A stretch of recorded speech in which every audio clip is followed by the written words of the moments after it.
Binge the full week of The Ray Taylor Show ad-free over at inspireddisorder.com/plus. This is The Ray Taylor Show.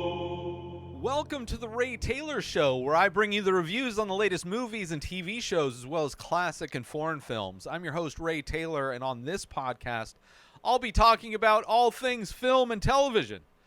Whether you're looking for a new show to binge or want to know if that blockbuster is worth the trip to the theater, or just want to hear my thoughts on a classic or foreign film, I've got you covered. So join me every Monday, Wednesday, and Friday for new reviews and new episodes, I should say. And let's dive into the world of film and television together. On this episode, I am talking about X. Came out 2022. Last week, I talked about Pearl, which is the prequel to X. Both movies written and directed by Ty West. Pearl, co-written by Mia Goth. This one, X, that came out the same year. Both came out the same year. This one just written by Ty West, but is starring Mia Goth, Jenna Ortega, as well as Kid Cudi. Did not realize that actor was Kid Cudi. Also not very familiar with Kid Cudi anyway, so regardless, was interesting to see his name in the credits. This movie, set in 1979, a group of young filmmakers set out to make an adult film in rural Texas. But when their reclusive elderly host catch them in the act, the cast find themselves fighting for their lives. This is a solid slasher film, very kind of a simple story. Great performances, I think, by everybody involved, including Mia Goth, who is portraying two of these characters. I would absolutely recommend this movie, obviously, but especially in combination with Pearl. And I would even suggest watching Pearl before, because I think it did add a lot to this movie. I had seen this movie initially first, then watched Pearl, obviously, to review it last week, and then did a rewatch of this movie after having seen Pearl. And I think having watched Pearl adds a lot to the Pearl character that exists in this movie as well. Both of which, Pearl and Maxine, both played by Mia Goth.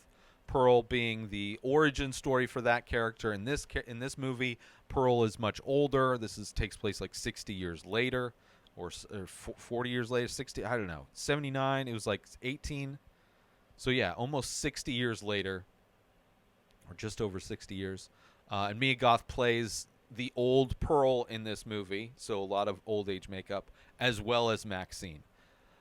So great performance from her, and it was interesting to see those scenes where they were together. But great performances, I think, from everybody involved. Right, and I wouldn't say that watching Pearl is necessary. Obviously, this movie came out before Pearl. Both movies stand as standalone movies. They don't require the either one, but I think you can get more out of this movie. Watching Pearl will add more to this movie, or at least I felt it did after having seen it again after watching Pearl. So great movie. I'd recommend a great slasher film in general, but also, a great addition to this X franchise that Ty is putting together, which will be followed by a sequel to this movie called Maxine, with Maxine spelled with 3 X's, which follows Maxine, the final girl of this movie. And like I said, this movie takes place 1979. You have people getting together, these young people getting together to make a porn, each kind of feeling this is their escape, their way out of their current life, their current existence. The director of this, RJ, I think his name is, has ambitions of being a director and kind of using this opportunity to direct a porn in a more artistic way, and the kind of idea of being able to try new things and maybe take the genre of porn to the next level. Also, Maxine wanting to become this famous sex symbol, doing this feels like it's her way out, and maybe hopes that it will finally be the director, actually the producer, Wayne, hopes that it will finally be one of his business ideas that will make him rich. So everybody kind of has their own reasons for wanting to do this. Porn and film, both important aspects for both this movie X as well as Pearl. Both leads of both films, Maxine and Pearl, feel that being in movies will allow them to escape their lives. This movie has a lot of tie-in with religion, which there was absent from Pearl. But specifically, televangelists in this movie. There's a lot of TVs with televangelists on them throughout this film, which, like Pearl, and how the year in which Pearl the movie took place in 1918 is very a specific cross-section of a lot of historic things were going on, like World War I, the pandemic that was going on at the same time, also the country's kind of hate and nationalism and hate for Germans, as Pearl's family was German. So there was a lot of different things coinciding within the year that Pearl took place. This movie, very similar. This movie is a cross-section of specific shifts that were going on within porn as well as within televangelists in Texas. So again, Ty West being able to utilize these unique points in history to also add things to these stories, right? In the 70s was considered the golden age of porn. It's often referred to as the golden age of porn, as the style of Pearl being the golden age of Hollywood. So interesting how this movie is set in a time that is considered to be the golden age of porn due to its significant growth and mainstream popularity of adult films during the period. This era saw emergence of more explicit and higher budgeted adult films, as well as increased public awareness and acceptance of pornography in general. The publications of adult magazines, several adult magazines, gained prominence in the late 1970s, such as Playboy, Penthouse, and Hustler. These publications featured explicit content and contributed to the increased visibility and consumption of adult materials. The legal battles and obscenity trials that took place in the 70s, the production, distribution, and exhibition of pornography were frequently subjects to legal challenges of obscenity trials in the 1970s. These trials tested the boundaries of free speech and obscenity laws with varying outcomes in different jurisdictions. The evolution of adult theaters and video rentals. Adult theaters and video rental stores became more prevalent during the 1970s, providing venues for exhibition and consumption of adult films. These businesses catered to the growing demand for adult content, including the rise of the pornographic cinema. The adult film industry experienced significant growth in the 1970s, with an increased number of adult films being produced and distributed. The era saw the emergence of adult film stars and directors who gained popularity within the industry.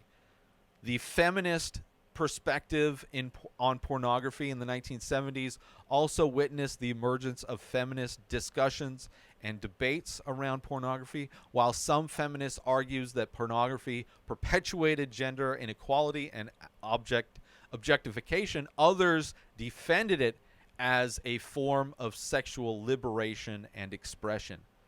The year Deep Throat federal obscenity investigation was this year. The film star Linda Lovelace testified against the film and claimed that she was coerced into performing in it. The trial brought public attention to the adult film industry and sparked discussion about obscenity laws and free speech. Also, the film Caligula, a controversial film, was released this year, 1979, caused a stir due to the explicit sexual content and graphic scenes. The film, produced by Bob Guccione, the founder of Penthouse magazine, and featured prominent actors like Malcolm McDowell, Helen Mirren, and Peter O'Toole. Caligula faced censorship and challenges and debates about the artistic freedom versus pornography. Also going on, televangelists Jim Bakker and the PTL Club. Jim Bakker was a prominent televangelist and co-founder of the PTL, Praise the Lord Club, a Christian television group. In 1979, the year this movie takes place, the PTL Club gained significant popularity and its broadcast networks, the PTL Television Network, expanded its reach. The foundation of the Trinity Broadcasting Network, TBN, in May 1979, this year, Paul and Jan Crouch founded the Trinity Broadcasting Network in Santa Ana, California. TBN quickly became one of the largest Christian television networks, with its headquarters located in Costa Mesa, California. However, TBN's programming reached viewers across the United States, including Texas. The expansion of televangelism. Televangelism experienced a surge in popularity and influence during the 1970s, reaching a wide audience through television broadcasts. Texas, with its large population and religious demographic, became a hub for televangelism, hosting numerous televangelists and Christian television networks. The scandal and controversy towards the end of 1979, the year that X takes place, towards the end of that year, Jim Bakker and the PTL Club faced significant scandal, allegations of financial impropriety, including the misappropriation of funds and the sale of lifetime memberships for exclusive benefits, surfaced, leading to investigations and legal troubles for Bakker. The scandal ultimately resulted in his resignation from PTL Club in 1987 and subsequent legal proceedings. And I love how both Pearl and X are so like at the precipice of these events in time. They are so, those events and those themes of what were going on in history in America of those times are so intertwined in both films, right? While also the style of each of these films also pays homage to films of that era. How Pearl was an homage to the golden age of Hollywood and looked like Wizard of Oz and other movies of that time. This movie really paying homage to the horror films of the 70s, like Texas Chain Saw Massacre and so on. So I enjoy all of those aspects, how these seemingly just typical horror movies are intertwined so much with what was going on at the time. So I enjoy that aspect of it. After seeing Mia Goth as Pearl in the last film and knowing she plays Maxine as well as old Pearl in this film, only made me more impressed by her acting abilities. Also, looking the backstory of Pearl, knowing the backstory of Pearl, making that character so much more interesting in this film. When she talks about growing up, you know, being a dancer and having dreams and all these things, seeing how those things played out in Pearl really add a lot to her character in this. And also knowing that her husband, for whatever reason, her husband somehow stuck around after what he witnessed at the end of Pearl is kind of insane. It is so insane that that man would stick around.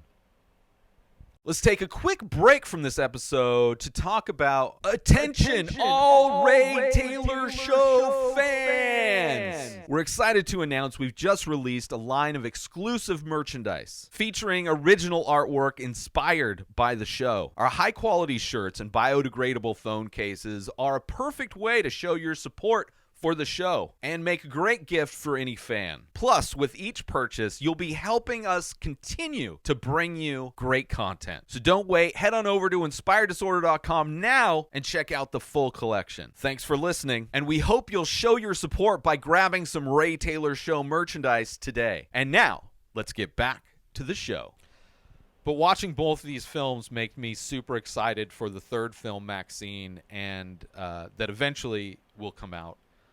And I'm really curious to see what year it takes place and how the events of that year kind of tie in with the themes.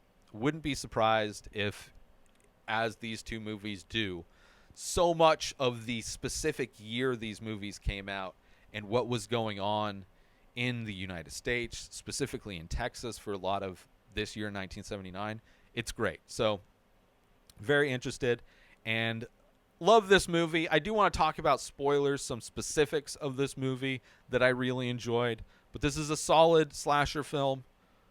Crazy old couple, farm, things take a turn for the worse, kids making a porn. Pretty basic template. And a great film, a lot of great kills, and sets up great for a next movie. Follow up to see what happens with Maxine. But I do want to talk about spoilers. So from now on, if you haven't seen this movie yet, go check it out. They're both available to stream right now. Do it. I'd highly recommend it, especially if you like horror movies. I mean, if you like horror movies, you've probably already seen them. But maybe if you haven't gotten around to it, I would say these are two of one of they're like, it's kind of an interesting combination of, because they tie in so much with the actual historic events of the time that these movies are set, almost makes these movies elevated horror in some way. But the stories of them, the root of what these movies are just like your basic slasher film. So you don't have to look into the deeper things that it's talking about to enjoy these movies. But it rewards you if you do know all of these things that I already just told you about that are going on, which has been some of the most fun in preparation for talking about these movies, actually looking up what was going on in the United States at the time and seeing how the events that were going on tie into the themes of these movies is great. But from here on out, spoilers. I love that this movie starts. This movie looks completely different. The editing style is completely different from Pearl. Right? This is obviously it's many years, 61 years later. The farm is old and weathered. The Pearl and Howard that still live there are old and weathered. And you have much more of a kind of a 70s type of editing style. There's a lot of moments where it cuts back and forth between scenes that almost adds to the disorientation of what's going on. But this movie starts with the aftermath of everything, which I love. And the sheriff that's coming to investigate showing up, and you're seeing all of the bodies covered up with sheets, and you don't know what happened, but you know that, okay, a lot of people died at this farm. And on one of the TVs inside, there's this televangelist going on. And almost every time you see a TV that's on, which we know was very big, especially in Texas at this time. But it also ties in with the story at the very end, which I thought was great as well. But obviously a lot of people died, and there's something horrific that happened in the basement that we don't see, right? They react to, but we never see. And then we cut to 24 hours earlier, before all of this carnage happens, where we're introduced to Maxine, played by Mia Goth, who played Pearl. Such a great performance. Such different characters, Maxine versus Pearl. And you see her doing a line of blow in a strip club, and she does these mantras to herself. But we're introduced to her. We're introduced to that this is 24 hours before. We're introduced to the fact that this is 1979. They all pile into a van, and there's like this super wide angle lens when they're in the van, right? Just a lot of different aspects and shots that you just wouldn't see in Pearl. Shot very differently than Pearl. And a lot of fast cuts back and forth, like I said, which fits with the vibe, kind of spastic, disorienting. And you have Maxine obsessed with being famous, wanting to be this sex symbol. Wayne telling her that she's got this X factor, which I think is what the projectionist said Pearl had. This X factor, like you're a special, which is kind of just like a line to say, oh, you're special, right? To feed their ego that like, oh, you will be the lucky one that finds success doing this thing. And Wayne is an interesting character, right? He's the man with the plan, right? Porn being one of many get rich quick scheme type of things involving beautiful women, right? And he sees the potential in porn. He sees how the popularity of porn in the decade, the rise in popularity of porn, also the new potential for home video market, right? He sees this new business, this new market opening up, and understands that he wants to be the first in line to take advantage of it, right? So actually kind of a good idea for him. Obviously, the location, probably not the best choice, but he sees the potential there. And as they go, there's this scene where there's like this like tanker truck off the side of the thing because it hit a cow. And you see Maxine at the beginning of this film, how disgusted she is at seeing the blood and guts, like almost throwing up. And compared that to the contrast of how she acts, where in the beginning of this film, she's disgusted. She almost throws up as the car runs over and crushes some of the intestines of the cow. And how this movie ends after surviving everything she does, how unaffected she is when she runs over, and almost how like relieved she is to run over the skull of Pearl as she drives away. So it's kind of an interesting contrast between how she starts this film off in relation to those things, and in relation to a scene that happens very similar, and she has a very different approach to it at the end. RJ, the director, the guy running the camera, has the idea to make a good, like a cinematic dirty film. Very similar in a lot of ways to Boogie Nights, where they wanted to make high quality, porn, which is takes place very similar time. I think it's like late 70s, early 80s, if I'm not mistaken, Boogie Nights. But RJ has that kind of thing. He's like, I want to make cinematic porn, right? Because he wants to be a director.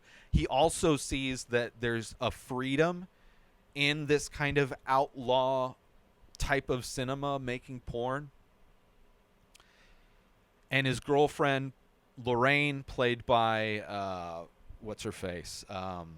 Jenna Ortega, which I didn't realize she was in this movie at first, the first time I watched it. I don't know. I think I probably had seen it before I saw the Scream remake, which I think was the first Scream 4 or Scream 5, I think. The first one of these newer Scream movies that she was in. That's the first time that I noticed like she was on my radar as like this new actress. Of course, when Wednesday came out, superstar, the best thing that she's done. But it's interesting to see her as Lorraine, who's more conservative. She's there running the sound for her boyfriend, RJ, and she doesn't have the same kind of openness to the content that they're making. She considers it to be smut. Wayne excited, super excited about the footage that RJ gets, so much so that he has RJ feel how hard it makes him, which is a hilarious scene. Wayne excited for this new market, this home video market that's supposed to be opening up. RJ loves the potential that this means for independent cinema, which I love too. I mean, I love independent films so much because they're able to do things that you don't get from studios. They're able to experiment and try and tell new and interesting stories that you just don't get in big budget movies. And the biggest mind-blowing thing was that Pearl's husband, Howard, stayed with her. After him coming home from World War I at the end of Pearl, spoilers for Pearl, when he comes home from World War I to see that her mental faculties have been rotted away and decomposed and consumed, just like the decomposed pig that sits on the dining room platter that had been eaten by maggots, with her parents, who are both dead, sitting at the table, and we got the long end credit of Pearl smiling into camera as the credits roll. The fact that Howard stuck around blew my mind. Very crazy. But, also, I guess, what are you going to do, right? It's like the line Pearl said. It's like, you just got to make the best out of what you're given. Make the best out of the situation you have, right? So they rent the bunkhouse that Pearl was supposed to be quarantined in before she lights her mom on fire. Well, I guess she doesn't light her on fire, but they get in a scuffle where mom gets lit on fire. You have the dock where Pearl took her dad and was kind of going to put him out of his misery. You see Maxine on a smoke break walking around. She finds that same dock, dips her feet in, and you see in the background, you see Pearl watching her. Which is interesting how many scenes there are with Pearl and Maxine, considering Mia Goth is playing both characters. She dips her feet in. She watches as she gets naked and jumps in, goes for a swim. And there's a great shot, this great top-down shot, as we see the alligator that's still alive 60 years later. Obviously, alligators live forever. But this great top-down shot where Maxine is out in the middle of the lake and she decides to swim back to the dock. And you see as she's swimming back to the dock, the gator just slowly following her. And it's a great moment of tension where you stop seeing from the top down and you just see her, like, we're on the dock and we're facing her, right? So we can't see the alligator behind her, but you see how she just gets up on the dock, and it takes her a while before she finally gets up and out of the water, seemingly just before this alligator gets her. It's a great moment of tension, which I think Ty West is great at doing, building tension. So many scenes, like I said, with Maxine and Pearl, right? Knowing Mia Goth playing both characters makes watching those scenes very interesting to see how they did it, right? It's like, okay, I guess they could easily have some other actor playing, body doubles in certain scenes, and just how they're shot. It's super interesting how they accomplish it. Great scare when Maxine is going back to the bunkhouse after having the interaction with Pearl. And Pearl talking about how when she was young and beautiful, she was this dancer, which we never actually see her practicing dance. We see her audition once and not get the audition. But she refers to herself as a dancer, that she was a dancer when she was young. Right, and it's a similar thing I've noticed with people who say they are a thing, but it's something they haven't done. Like, oh, I'm an artist too, but I haven't done it since high school. Or I'm a writer, but I haven't done it for 20 years. It's like, well, if you're not really doing it anymore, can you really call yourself that thing? I mean, sure you can, but it's a questionable label to put on yourself. Like, that would be me saying I'm a basketball player, but I haven't played basketball since my 20s, right? I'm so far, I would be horrible at playing basketball. I would never refer to myself as a basketball player. I would say I used to be, for sure. And I guess maybe Pearl says she used to be a dancer, but she never really, she had dreams of becoming a dancer.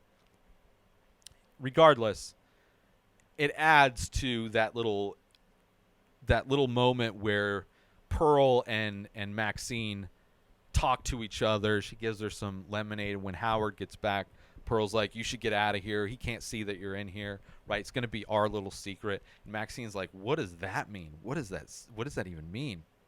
Right? And when she runs back and Wayne gets her, where were you? It's a great jump scare.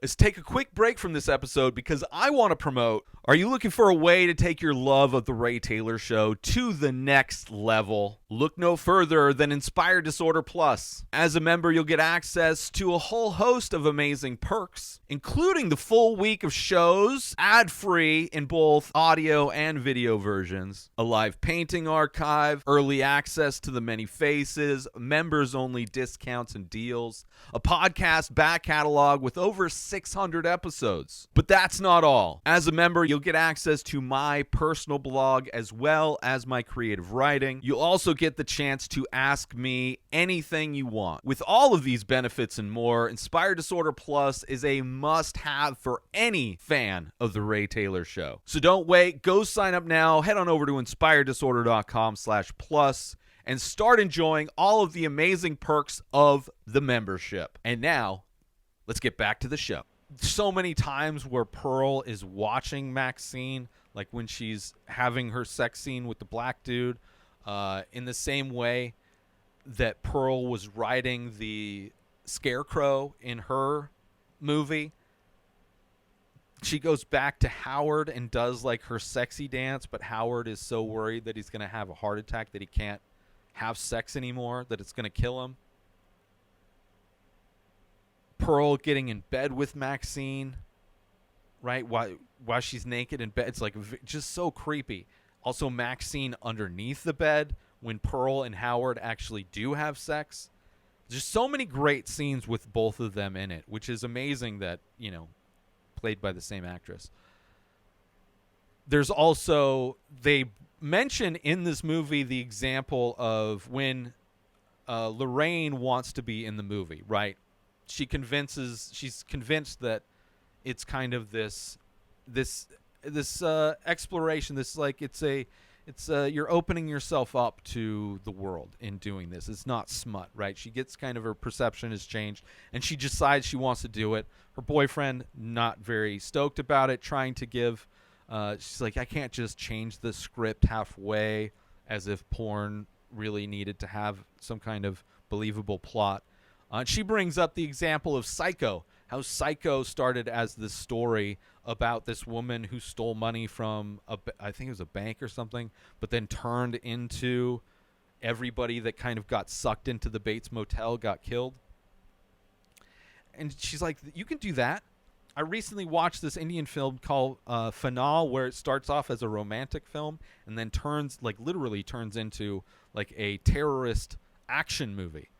It's such a weird transition, but it happens all the time. Even Titanic starts out as like a romance and ends up as an action movie. So it's like, it's possible. And she tells him, is it possible? And there's other movie references as well. And in this movie, it starts out being about them wanting to make a porn, and then obviously turns into a horror film, which I don't think is as much of a drastic change necessarily. And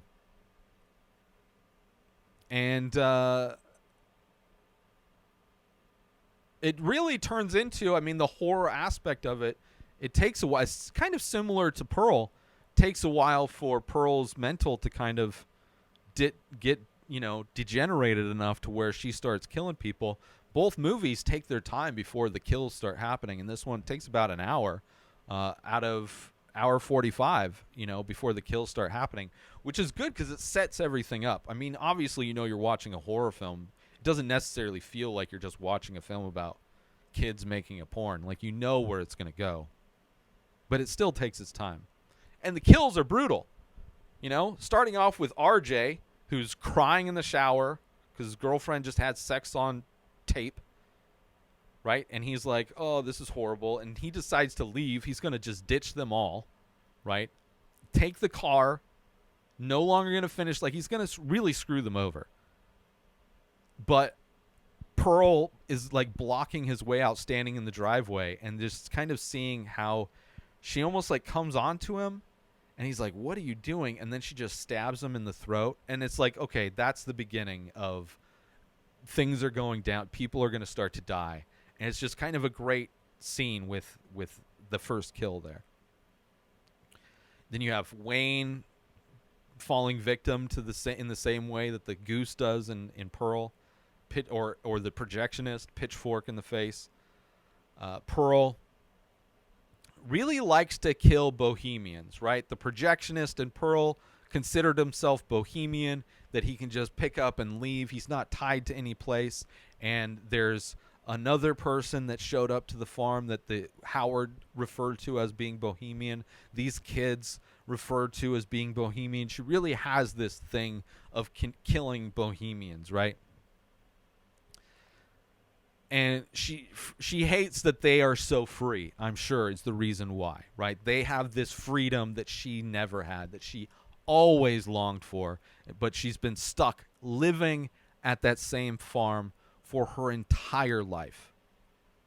And stuck with the same man, Howard, who she wasn't even into, because right when they got married, he ran off to war. That whole monologue she has with his sister at the end of Pearl really kind of illustrated how, she's not satisfied with her life. So that jealousy of these people being able to live so free, probably the catalyst for why she wants to kill everybody, right? And Lorraine trapped in the basement. There's a scene her using an axe to kind of cut through the door, very much in the looks like The Shining scene, where Johnny or Jack Nicholson's character cuts through the door. And also a great scene where her hand, she's kind of trying to get out, and her hand gets all fucked up by the old man who just shot the black dude. Like, crazy. And, like, I completely forgot when I'd watched this the first time in my rewatch. I was like, does Jenna Ortega live? Like, I didn't remember what happened to her character. Then you have Bobby Lynn, the blonde porn actress, pushed into the lake by Pearl, right? She's trying to help Pearl. She shows up naked. She's like, here, old lady, here's a blanket. And Pearl just pushes her into the lake, where you see the gator grab her head. And Pearl tells Howard that she knows she doesn't like that Howard knows she doesn't like blondes, which obviously we know why from Pearl, because when she went to audition, they didn't want her because they wanted a girl next door blonde, like an all-American blonde girl for the part, and she wasn't blonde. So I think that was the pinnacle of her not liking blondes. Also, Howard's sister was a blonde and got the part.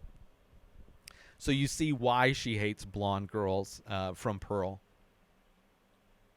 That she probably feels like blonde girls took away her dream in some way. And then you see Maxine get Lorraine out.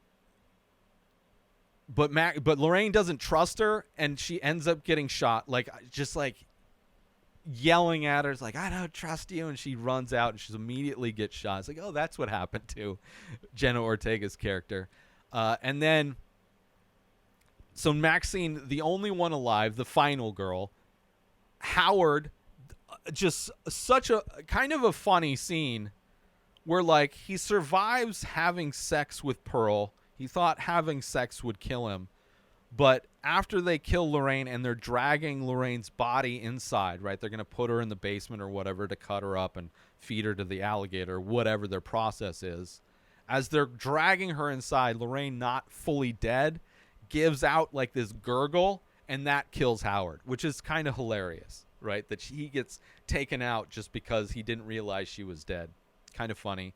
And then there's the great moment where Pearl goes to shoot Maxine. They both have guns, but when Maxine pulls the trigger, there's no bullets. And then you remember the conversation that Wayne had with Howard, how Howard said, oh, shotgun's not loaded. He just waving it around usually does the job. And Wayne says that, oh, yeah, I got a gun like that in my glove compartment. So you realize, oh, he didn't have it loaded. But she ducks out of the way just in time as Pearl pulls the trigger with obviously a loaded shotgun. But Pearl goes flying out of the door. It's kind of a great scene. She breaks her hip, right? And, of course, that allows Maxine to then do what their car did to the intestines of the cow as she leaves. Kind of great. It wasn't the sex that killed Howard. It was the gurgle.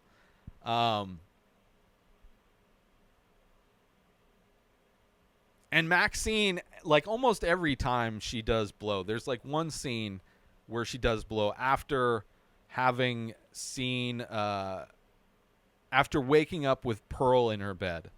She does a bump, and she doesn't have any mantra. But usually every time Maxine does a line of cocaine, like the first one, or one of them is, I will not accept a life I do not deserve, which is also something that the televangelist says on the TV multiple times, which is interesting that when we find out why. She also says you're going to be a fucking sex symbol. At the very last one, when she's driving away, she does a thing of another bump, and she says, praise the fucking Lord, right? So usually she has these one-liners after doing Blow, but except for one time. And then we have the televangelist that's been on every TV, that's been this running thing throughout, whether they're at the gas station or they turn the TV on to drown out the people that are being killed at their house. You see that the reveal that this televangelist is looking for his daughter, Maxine, who ran away, and we see a picture of Maxine, who has the same kind of eye that has the freckles around it, the same as Maxine. So it really kind of recontextualizes that character. Also, the reason why she has that same line of, I do not deserve a life, or I do not, what is it? I will not accept a life I do not deserve. Kind of a mantra of hers. Great horror film. It improved. I enjoyed this rewatch of X after having seen Pearl and also Howard. That whole, like, all that stuff, there was a lot more with the context of knowing how they got there, was kind of great. How they used to dispose of the cars, like you saw that same place where they disposed of the projectionist car is the same place they disposed of the Bohemian that was tied up in the basement, using the alligator to dispose of the bodies. Just finding out that Howard stuck around is amazing in and of itself. Great kills. Super excited to see what comes next in the series with Maxine. Inspired me to watch all of Ty West's movies to rank them. So on Sunday's episode of Top 5, I will be ranking my top 5 Ty West movies, which that was a treat to do. I am a fan of his work and excited to see whatever he does next. But I want to thank all of you for tuning into this episode of The Ray Taylor Show. I hope you enjoyed my thoughts on X. Don't forget to tune in every Monday, Wednesday, and Friday for more movie and TV show reviews. And join the conversation by leaving a comment or rating on your favorite podcast platform or over on youtube.com/inspired disorder if you're watching these. Until next time, enjoy the show. New episodes of The Ray Taylor Show come out every single day. Subscribe on YouTube and everywhere our podcasts are found. Binge the full week over at inspireddisorder.com/plus. Buy Ray Taylor Show merch over at inspireddisorder.com. Have a wonderful day, everybody. Peace out! Today is the day where you wake up and you realize that everything that you've been dreaming about, everything that you've been wanting, every goal and wish and hope that you've ever had can become real. Dreams can come true. What you manifest in your mind, you can bring to reality.